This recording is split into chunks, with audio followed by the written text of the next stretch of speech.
friends,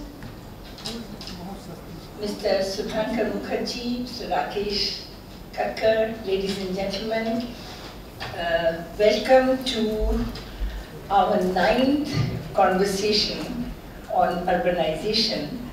The Habitat Center and Indian Council for Research on International Economic Relations had started this initiative some months ago, and I must say we are very heartened by the response from the Habitat Center membership. The idea was to pick a topic and then get people to interact with an expert on the subject, and it can be a freewheeling discussion. So as I explained to Mr. Mukherjee, what we like to do is to have about 10 to 12 minutes of either talk or presentation. In this case, we are going to be talking about engaging in urban food safety.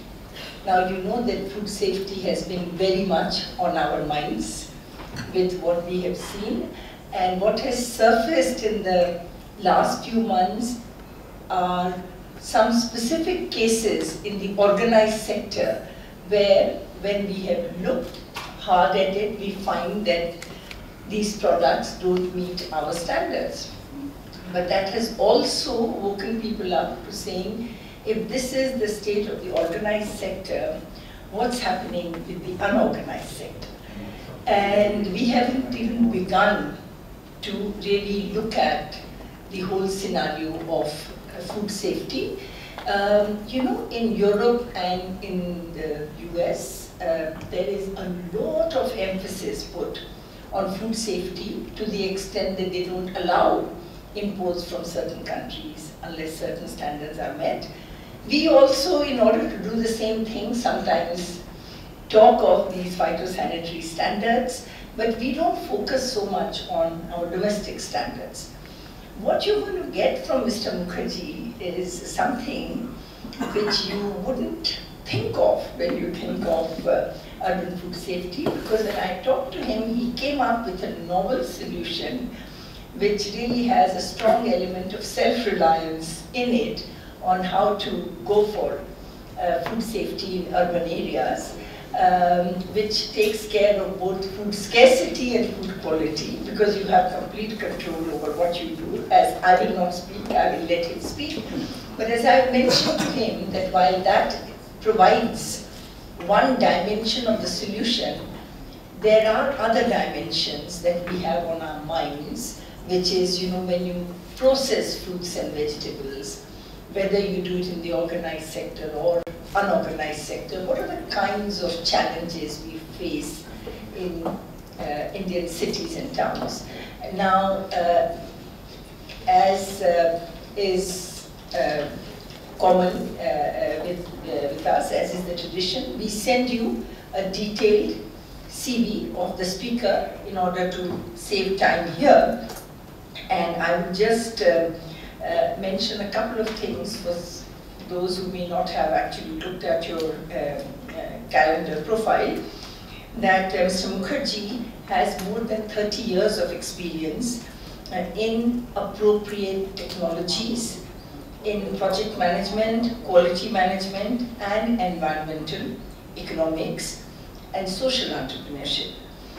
He received his PhD and MBA from the University of Missouri, Columbia, in the US, and he's been involved with Aquaponics. He'll explain to you what that means, and urban agriculture since 2010.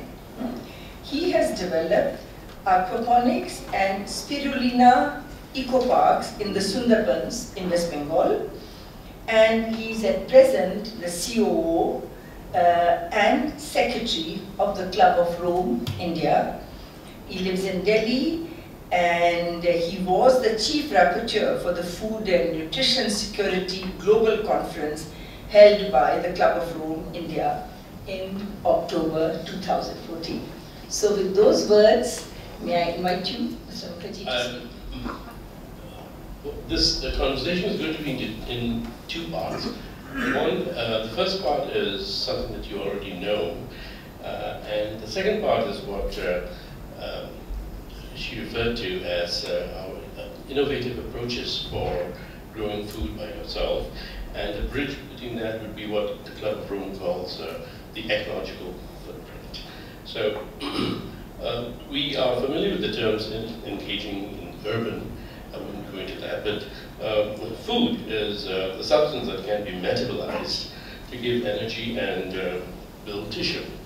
And when we talk of safety, we're talking about the freedom from danger, risk, or injury. The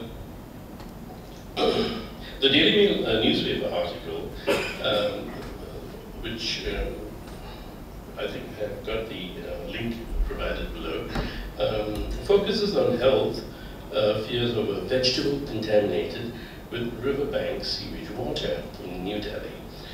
We know that this is true, and it raises the alarm in the next slide, in which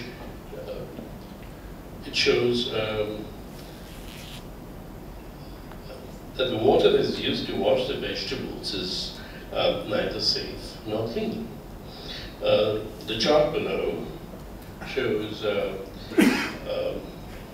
the levels of the biological oxygen demand and the chemical oxygen demand, which is used to measure the amount of organic compounds in water, and these values are unacceptably high. The dissolved oxygen, DO, the next slide, the dissolved oxygen is 0 in most cases, except in the case of Otla, which is 0.1, which is next to 0.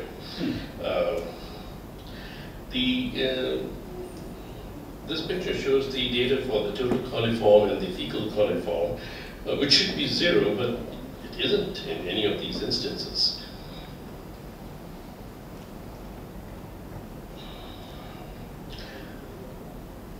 So this is the last slide to show how, and I wanted to introduce this gem from Paracelsus from a recent article, that all substances are poisons. There is none which is not a poison, and that's something that we need to understand.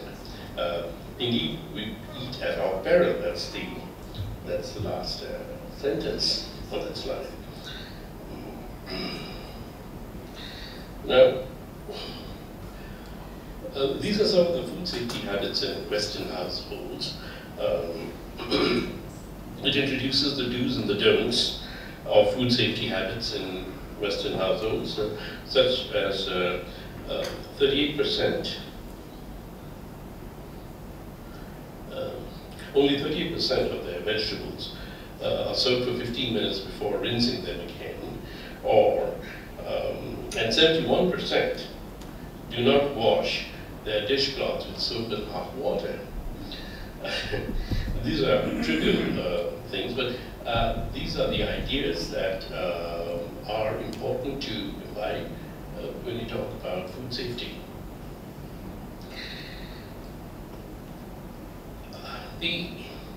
These ideas lead to the central message, which is in this slide: keep food safe from bacteria. That is the principal idea behind food safety.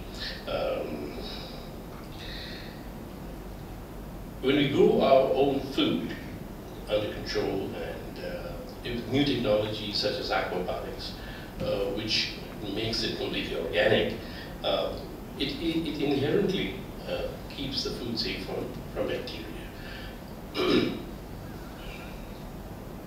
So this leads, this is the bridge between what we call the ecological footprint, which is a measure of human demand on Earth's ecosystems. The ecological footprint is a measure of human demand on the Earth's ecosystems in terms of land and water area. Now, since the 1980s, 70s to 1980s, in fact, 1980s to 1990s, we have crossed 1 world of biologically productive land and sea. In 2015, we are currently hovering around 1.7 or 1.8 worlds. It means that we have gone into unsustainable territory. You might ask, how can we live on 1.8 worlds? It's the same analogy if I were to use the, in financial terms, we can live beyond our means for a short time, maybe a couple of years, maybe even 10 years, but if the income is substantially less than our, substantially less than our spending, then we become bankrupt. And I'm afraid our projections, our studies are showing that in many instances, we are becoming bankrupt ecologically, environmentally. And this slide shows that large-scale food production has become a money-driven business instead of a health-driven business.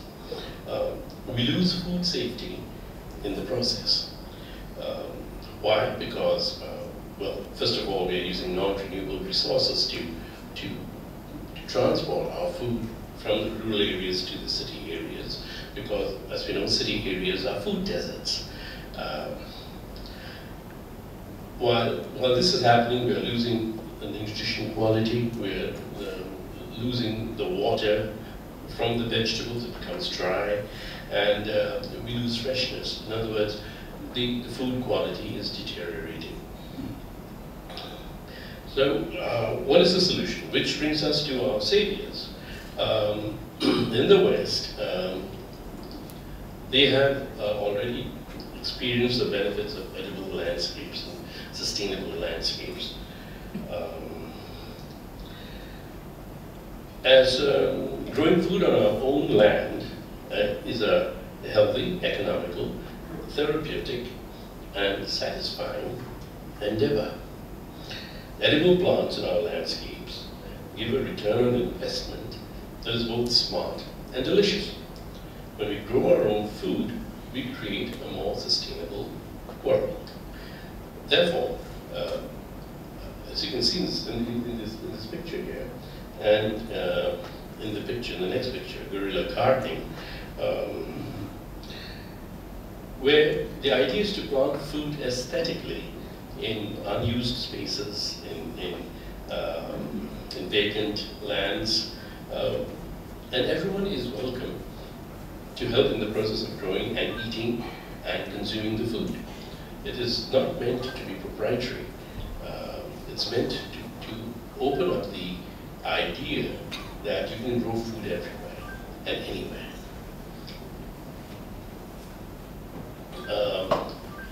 If we have time later on, I'd like to show you these videos that I have referenced below. That would be quite educative, I'm sure. And I've come to my last slide, actually. The how-to. The PDCA cycle is a management plan, do, check, act cycle in which a home aquaponics farm can produce affordable, healthy, organic, and pesticide-free fish and vegetables.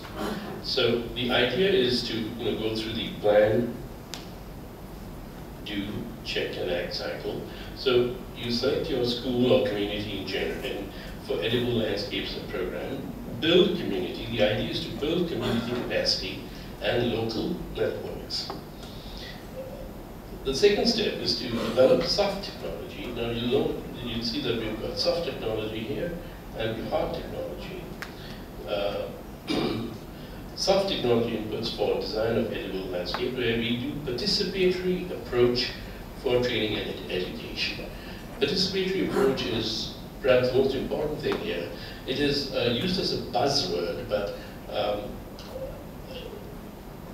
when it is used in its proper sense, it can be the most powerful way of getting anything done.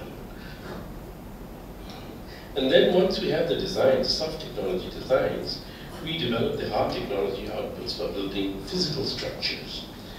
We implement and develop hard technology systems. And in the final stage, we build landscapes through community groups and resources, which is building community capacity with Kaizen. Kaizen is a Japanese word for continuous improvement. Therefore, urban residents and apartments may use their unused balcony and rooftop spaces to grow food in vertical farms or develop edible landscapes outside of vertical farms. I've got a video which I'd like to show you if I have some time, which will explain the concept. Professor Despommier at Columbia University is the father of vertical farms, and the idea of vertical farming is to increase the productivity of growing vegetables by growing your vegetables vertically. Instead of having just one cabbage, you can have in a 6 or 7 foot tower, you can have 7 or 8 cabbages. So you're actually increasing your productivity by a factor of 10 or even 20 if you can develop these vertical farms in a careful way. So these modern urban agriculture industries and initiatives will be groundbreaking achievements in ensuring food security, food safety. Thank you for your attention. Thank you. Thank you. Can we have the lights? I would now like to open the subject for discussion. Ms. Mukherjee, please sit. Yes. Because what we are going to do is we are going to ask people to give their name and a comment or a question, and we'll get about 4 or 5 of those, and then we'll ask you to respond and like that. So, yes, please. My name is Bohidar, Natranjan Bohidar. I get invited to your wonderful sessions. I've been here once or twice before. Curious about, obviously, your last piece, the vertical farming piece. And I read about it for the first time in a book called Abundance by a man called Diamondis. It's a book that was recommended on CNN by Bill Clinton. I was wondering if you would connect your concept of vertical farm with vertical farming, which is actually using urban space between buildings, rising up, as you said, using sunlight. That's one part. The second part I'd like you to connect is with farmers markets. And both with how do you still keep contamination out, considering you're still going to use water of some sort. There's going to be lead in the air. There's poison in the city. So how do you keep even these siloed urban systems in safety? Thank you. Yes, please. I'm Sajay Yadav, I'm a writer. Most of the slides which you showed were sort of derived from Western experience. I wish you had based it more on what goes on in India. And you know, India is a very rigid society. And some of the things you showed, they would not be considered proper if you lived in what are called posh colonies. You know, you'd be growing vegetables there would not be considered. It's a very rigid society, so these things are just theoretical. Vivek Suneja, Faculty Management Studies, Delhi University. Thank you for a very interesting presentation. Just a couple of things that come to mind. One, we have a fair number of trees in Delhi. Now, some of them are neem, and we are told they have medicinal properties. The rest are eucalyptus, which I'm told are rather harmful. Why don't we have more fruit trees in all cities? That's one. And secondly, is there a study which suggests how much food we can grow through this? The idea is interesting, but how much? And what are the input-output efficiency factors of such a technology compared to what we would have in conventional agriculture? And once you factor in transport costs and so forth, how would that add up? I'm a great fan of Shoemaker, small is beautiful, I teach it all the time. So I'm most interested in what this whole efficiency-wise. Thank you. Good evening, I'm Dinesh Kapoor. I'm from the National Institute of Public Affairs. I'm working on the sponsor of this project. I have visited Gulmohar, and I mean, having visited a place like that, I can see some obvious efficiencies in India in terms of just 300 days of sunshine. You don't need ultraviolet lamps to grow most of your food, which you might have in a Western context. I'm interested in your choice of words. Towards the end, you said will be a technology or will be a solution for the future. And I just wanted to know if you had any comments on regulations that might come into play in the Indian context, whether financing of a solution like this is enough, are the yields enough? As someone who wants to start a startup or an enterprise that works on urban farming in India, very curious to know your thoughts. Vertical farming. I think the question was on vertical farming. I forget, what was your first question on vertical farming? Why? How would you, I read about vertical farming. Yes. Peter Diamandis' book. Yes. Now, Which is the famous one now, yeah. Right. So I was connecting with the kind of graphs and photographs and, kind of, I don't know if you're familiar with the book. Yes. But if you could connect with balcony farming and vertical farming. There are very few commercial installations of vertical farming in the world, as of this day. One is in Singapore, and they use a unique, it's a hydroponic factory in which I have some pictures here that I can share with you. This is Camera. Watch, okay, it's not. This is a leaflet that we published in our last conference. The kind of vertical farms that we've been dealing with in West Bengal, in Sundarbans, and also in Mumbai, we've got two aquaponic facilities. One in Sundarbans and one is in CIFE, Central Inland Fisheries Education, in Mumbai.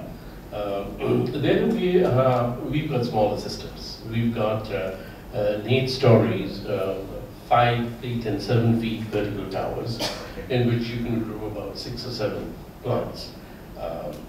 You can also array them in a row and build a vertical, wall, green wall, as they say.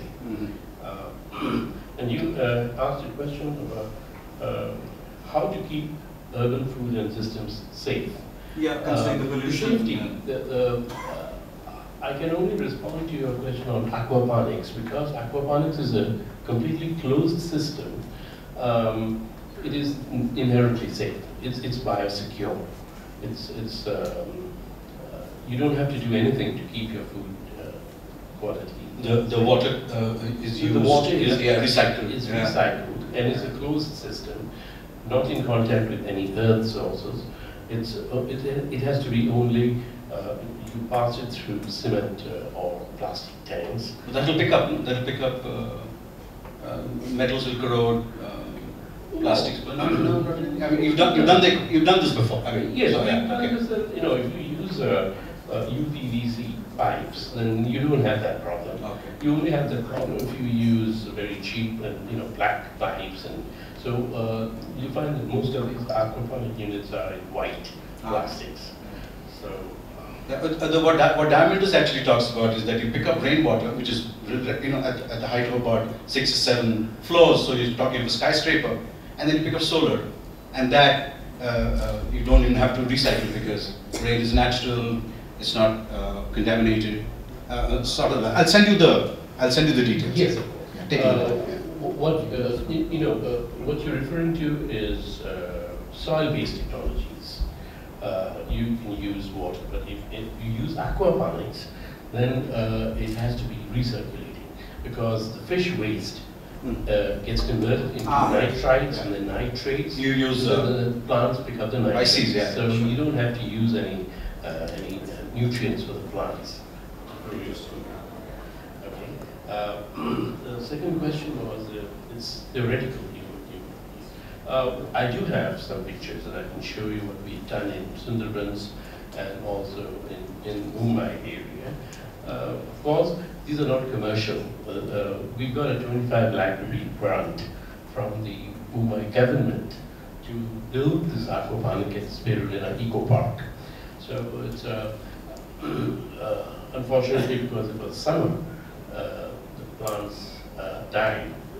So we have to learn how to get this working. But it's not really theoretical. What we need is more people coming forward to try these technologies. I mean, do you need to adapt it to our climate? I mean, that was the question. Or can you just use those I technologies? would say, as this gentleman pointed out, that we have 300 days of sun. We don't need any artificial lighting, which the Americans and the Japanese and the Koreans have to use. We are at an advantage. We've got a larger biodiversity, we've got a larger diversity of fishes than they have in the temperate climates. So I would suggest that we are at an advantageous situation. So if it is successful in the West, it will definitely be successful in the East if we were to take it up commercially. So what we require are more entrepreneurs who would like to, and there are people who have come forward and they are growing acres of aquaponic facilities. Okay, right. Okay. So, right. I hope I've answered your question. The third person you talked about herbal plants and one of fruit trees.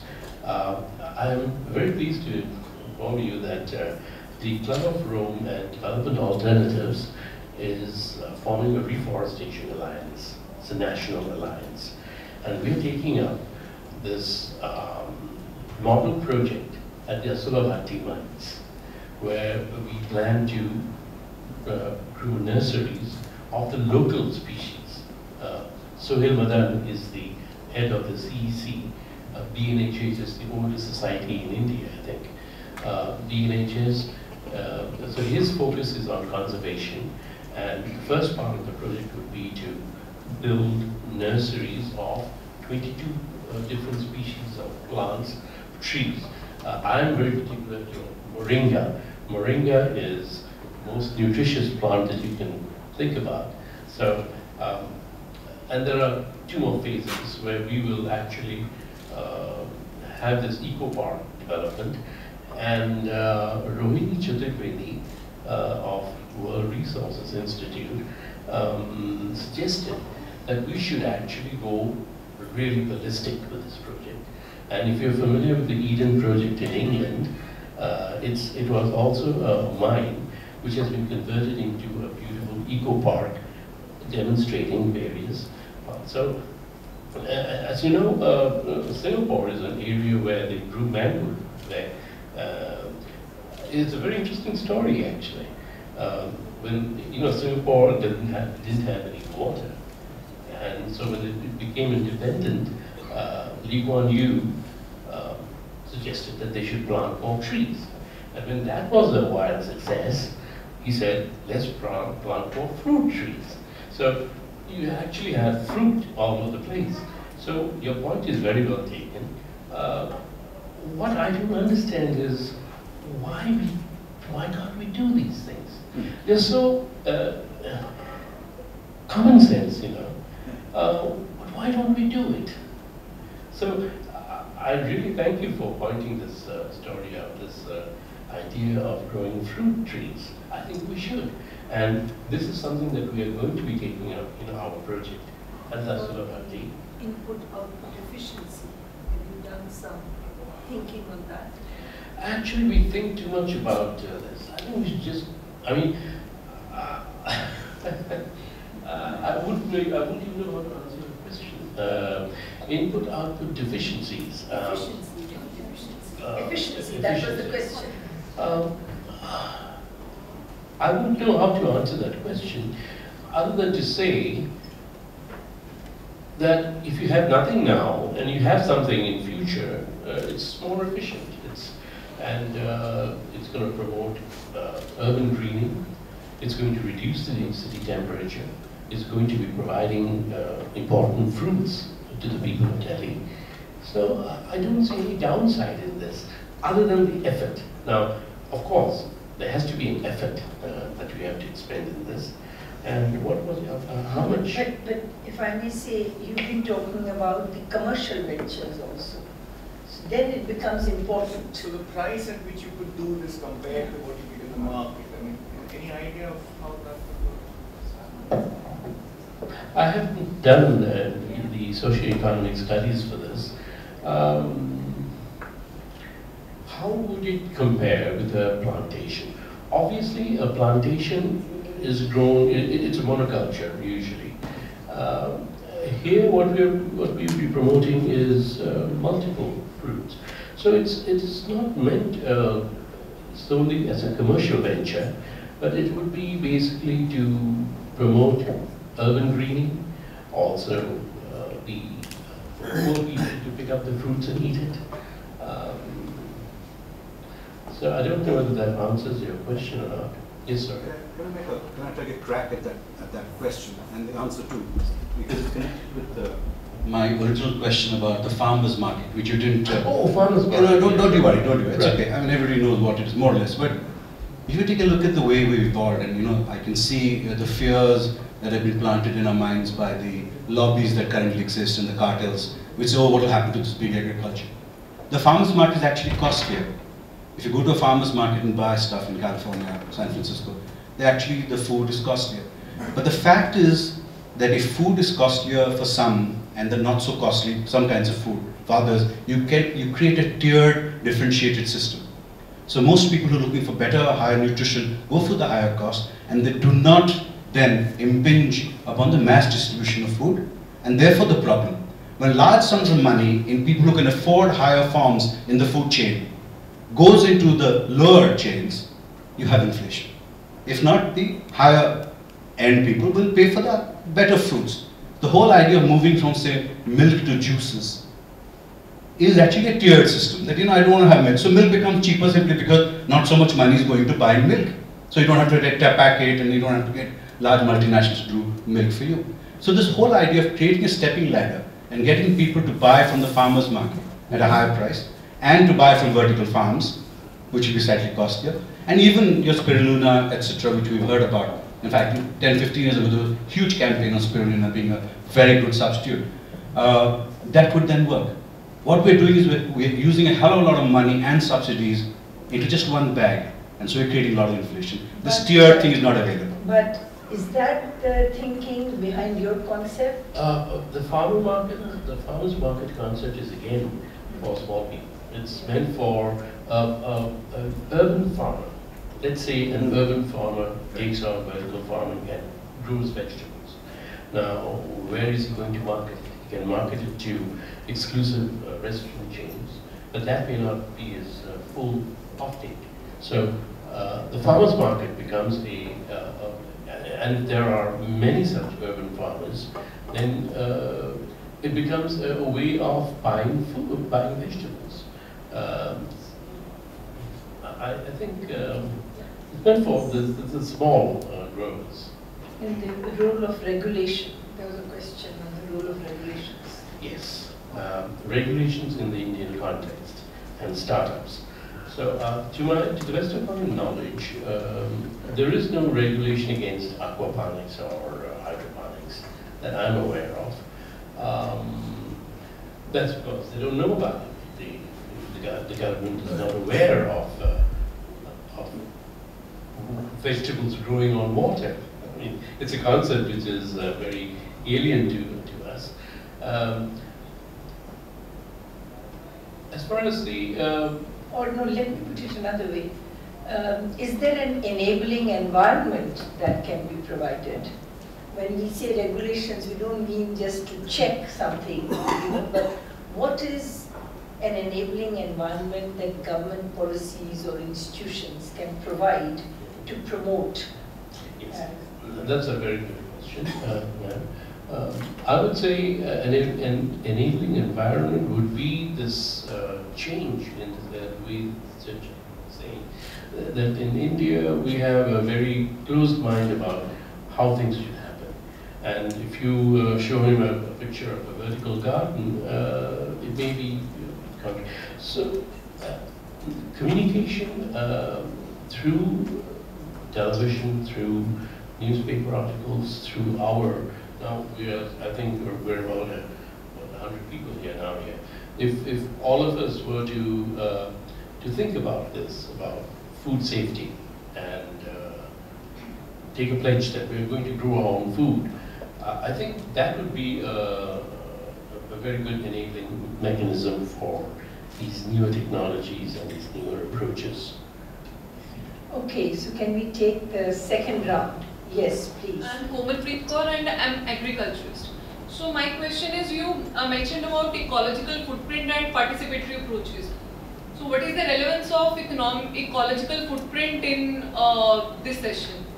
And as to what kind of participatory approaches you were talking about when we talk about urban food safety? And how is it relevant, I mean, how you see participatory approach in, when Indian society is becoming increasingly intolerant and individualistic? I'm Rachel Call from CEO of Service International, and we deal into the management of the projects. My simple question is, very recently you must have heard about the Maggi affair in India, and most of their things have gone off the shelf because of the quality parameters. And recently, you must have read in Canada as well as in London, they have given clean chit to them. And that means they take India as guaranteed. Even if they give the worst stuff, it will be accepted. As an expert, what would you suggest them? My number one question. Because this is a very peculiar sort of a problem which has got to be addressed. It is for the general masses. I mean, we should not be taken for granted as such. My second question is, because there in India, organic farming is taking place in different areas. And non-organic, as you know, because of pesticides and toxins and other things, it's not good for consumption. But there should be some survey so that cost economics can be worked out so that it can reach the masses. Thank you. I didn't understand your. Okay. I didn't understand your first part. Could you again? Maggi you must have heard about it. Yes. It came very much in India. That the Maggi whole of the lot was rejected by the food safety people here. Yes. And at the same time, the supplies of Maggi in Canada and London, they were all in correct classification. Singapore also. And they said it is okay for consumption. But in India, that means in India, as far Why as India lower is standards concerned, in India? Why did they try to get away with lower standards? That's what's your second question? The second I question? No, the second. Okay, now let's. Sir, I am Dr. Kishore. Basically, I have studied pesticides contamination in fruits and vegetables, and I have worked on very big ICRIER project in Banaras University. So my question is, when we are thinking about the urbanization and food safety and fruit growing, and through that greenery can be achieved, then my fear is that we will be having monoculture of fruits, as you said in your lecture answer right now. So when we are going to create monoculture in any crop or any trees or any agriculture produce, then there will be lot of attacks of insects and pathogens. And to combat that problem, we will have to use certain pesticides, which are very toxic in nature. Pesticides are more dangerous than pests. When we will be using those pesticides on those fruit crops, fruit produces, then what will happen? Our daily persons who are already reeling under the environmental pollution of so many things, they will come across one more pollution of pesticides pollution. That is the main problem for food safety. And in recently, we are observing a case in Honorable High Court and National Green Tribunal, where pesticide residue has been found more than the tolerance limit on the vegetables. And fruits, they are having toxic pesticides. On apples, we are having this wax coating, and so many kinds of pollutants are there.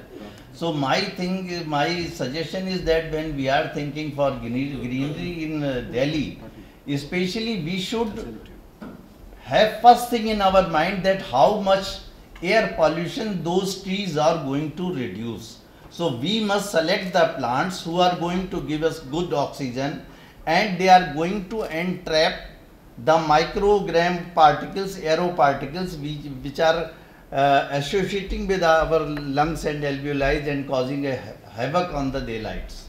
So please, whenever you are planning for this greenery through fruit trees and plants, then it should be also taken in the mind. This is my question. I'm Sunil Chakko, I'm a professor. Questions have been asked about the formal economy, and Dr. Isher had alluded to the informal economy as well. And that's what I would like to touch on. There is a saying in the computer world, garbage in, garbage out. If you see some of the cows feeding, in every city, in fact, they are actually feeding on garbage. And and that milk is being used by, I'm sure, all of us too. Now the question is the answer making testing more ubiquitous? Having the ability to test, much more widely. So that's the question. First question. And secondly, it was in your introduction that Dr. Isher did. She mentioned about your work in spirulina, and there are others as well, like George Hara, the Japanese venture capitalist, who's worked in India and Africa on spirulina. Spirulina has a high protein content, yet you don't see it so, commonly used. Could you comment on that? Thank you. You can now take this set. My problem is that I keep forgetting the first question. Anyway, the ecological footprint relevance. Who asked that question? Ecological footprint. Now, I think I used it as a bridge between the dangers of sewage water and what we can do by ourselves, as she said, self-reliance, to grow our own vegetables and therefore get away from that. The ecological footprint concept is something that the Club of Rome uses to push the idea that we are now, we've gone into unsustainable territory. And that was the motivation for using the ecological footprint, and also to answer the other question about have we studied ecological footprint of aquaponics? It's much, we haven't got figures.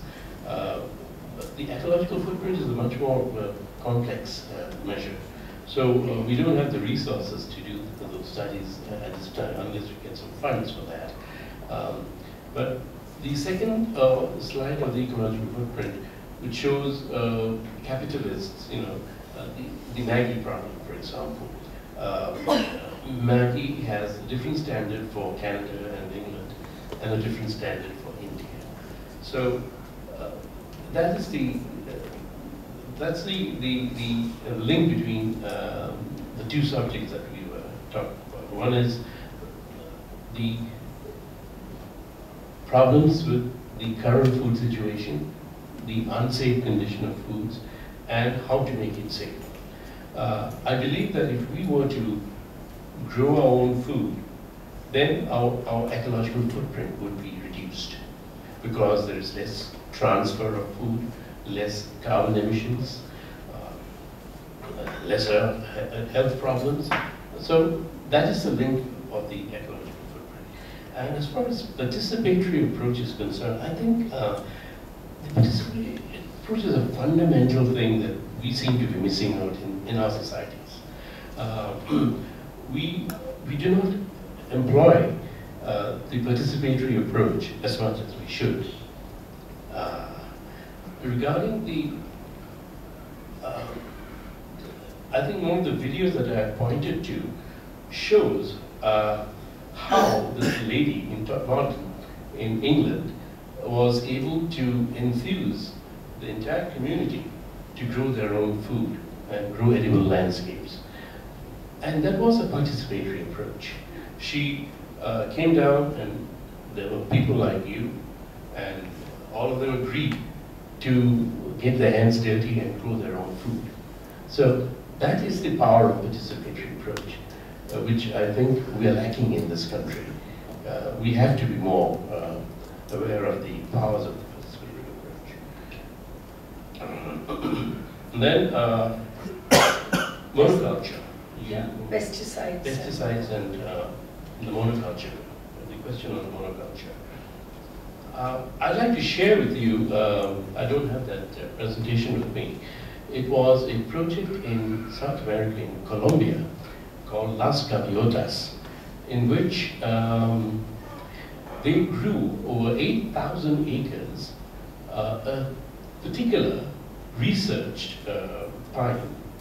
It was a monoculture, but within 8 years, they found that the entire area and the critical question of pesticides. You see, pesticides are just no-no. You know, we can't use pesticides. They're, even for growing monocultures, if you were to identify, and that is where the science comes in, if we can identify the organisms, natural organisms, that can be utilized to grow these kind of pest trees without getting into the problems of pests and all that. That is the solution. So while you went on a long description of the problems that you encounter in this country because of, I would say that we cannot use pesticides. Pesticide is something which is banned. You cannot use, you have to rely on natural pesticides, you know, green management, and the other question about air pollution, I don't think we are, of course, we're doing it to combat air pollution, but air pollution is a secondary concept here. The primary concept that he introduced is to grow fruit trees, to grow fruits. And the pollution, the air pollution which might damage the trees is incidental. I don't know. I will not say that it's insignificant, but I don't think that's a concept that we want to put as a constraint for growing fruit trees. Sir, I have seen on the trees of Delhi, if you will go, they will be dust loaded. So those green leaves will be turning something grey in color, and their photosynthesis will be hampered. That's why their product will be less for fruits, and that also calls for the pathogen problem and pest problem. So that cannot be avoided because the suspended particulate, our country and California, there is a big difference. On each and every street or road, we are having dust problem. Whenever a vehicle passes over that stretch, then the dust becomes airborne and it settles on the trees and high-rise things and other things. And then our whole of the situation, because I am working for environment in Delhi, so I come across these things, the trees, qualities of trees, they are not looking green. Their photosynthesis is hampered. Their transpiration rate is going down. Everything is hampered. But fruits are being grown in Delhi, around Delhi, fruits are still being grown. Yeah. I would say therefore that we do not focus on areas which we know are problematic. Now, in the interior areas of Delhi, where you have this problem, if we were to start growing this from the outside, I'm in an area called Katwaria Sarai, the Kutub industrial area, and I think that the problems there are much less than what you have in the central South Delhi problem is less. So let us start from the outside, and when we remediate the air and the atmospheric quality, then we can slowly come in. These things take time, you see. You cannot expect improvement in 6 months' time or 8 years' time. This could take 20 years, 10 years. Concentrated effort is required. So let us take like Asura Bhatti. Why did I go to Asura Bhatti? It is on the border of Haryana and Delhi. It's a much better area to work on these kind of projects. So excuse me. Excuse me. So if we can select the place that we want to start with and rapidly and do very rapid, we can't afford to do things slowly. If we can expand our replantation and reforestation activities in a very robust way, I think within 10 years we can see you see the Gaviotas project took about 10 years. So I think that's a time period for the scientific community to see what's happening. But sir, yes, sir. Each and every plant generates some amount of oxygen. Each and every plant. Maybe some may be generating more, others may be slightly less, but every plant generates certain amount of oxygen. It is well established in West. But some plants may say that people generate oxygen throughout day and night. Other plants, they generate carbon dioxide at night. But if we plant some trees, they will generate certain amount of oxygen all the time. That is good. So what's the question? Question is just a comment. Yeah, right. Comments are also allowed. Yeah, Right. okay, we just have the last and those who have not spoken because we want wide participation. And we have an expert on food safety here, somebody who's doing a PhD in food safety. I would like you to comment on what you've heard. First of all, ma'am, let me tell you, I'm not an expert. Yes, I'm doing a PhD in food safety. Sir, I found the ideas that you have raised to be very interesting, but I'm a little skeptical looking at the realities of our country. First is when we are talking about, as you said, pesticides are a no-no. If you see the traditional agricultural system that we have in this country, the whole concept of green revolution that we have, which we have been brought on, where we are talking about hybrid, hybrid variety, use of pesticides and insecticides. So, I'm skeptical, to be very frank, on how do you think we're going to bring in this paradigm shift in our thought process when we go on, we take a diametrically opposite view and move on from use of pesticides and insecticides and go on to a total not using them at all, and at the same time meeting the requirements of ever increasing population, because the land is not going to increase, the population is expanding. Whether aquaponics or hydroponics or vertical farming, will they be the solutions for the times to come? I don't know. So Thank you. I would like to add to that if pesticides are a no-no, then we are turning to natural resources of air, water, soil. But we've polluted them so much that just turning around, doing a 180 degrees turn and saying, let's look at organic. Organic also works in an environment where natural resources have been preserved, so your good quality. That also you have to keep in mind. And third, nothing succeeds like success. So, if what you're saying is be self-reliant and have urban farming, guerrilla farming, that may be one thing. But if you're going to talk of commercial farming in urban areas, then a lot of questions that have been raised, both of financial sustainability and environmental sustainability, need to be addressed. I'm only laying this out to say that I think, like all innovations, this is a great idea, but how far we can carry it forward and whether it's going to be a solution to all our problems. It doesn't have to be, so long as even in a niche area, it can demonstrate that this provides a part solution, we should definitely go for that. But obviously we can't, given the current conditions, I think the mental framework does not easily accept that if we were just to go full steam on this, that we will address the challenges of food safety in urban areas. Another thing is that organic yield of organic farming is very less. And that cannot cater to the need of the big population of this country, because yield is very less.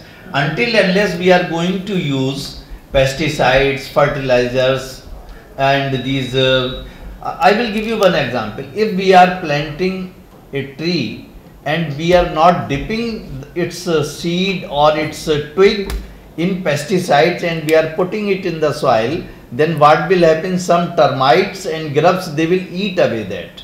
So it will never grow. So whenever we are transplanting trees or we are sowing seeds for these trees, because they have much more wood in them, that's why, and wood is an attractant for termite. So this is the first and foremost thing, to use DDT pesticide or Linden Gamexine pesticide in that pit, in that organic manure, and then you are advised to put that twig or that transplanted thing. Otherwise it will be eaten by grubs and termites. This is the situation in India, and more so in Delhi, I tell you. So we cannot imagine that organic food is going to supplement need of this country. We have one other comment. So you Ma'am, just to add to what you were saying, that we have polluted our atmosphere. But if we continue with the paradigm that we're following now, whether we make 100 smart cities or 1,000 smart cities, if we're going to move our entire rural population, like the US or Europe, to the cities, and then everybody doesn't want a nano, he wants a Porsche, the BMW is not good enough. And in a country like this, with a huge population and not a per capita land availability like the US or Canada, if we continue with this paradigm of polluting, then can this work as a counterweight? Otherwise, you need to change the paradigm, and this small is beautiful will fit within that small is beautiful paradigm. Thank you for that comment. I'd like to respond to this lady's observation. I think the food growing paradigms are changing. I'm sure you've heard of system of rice intensification, SRI, SSI, sugarcane intensification techniques, where water consumption goes down and there are no pesticides. It's integrated pest management techniques.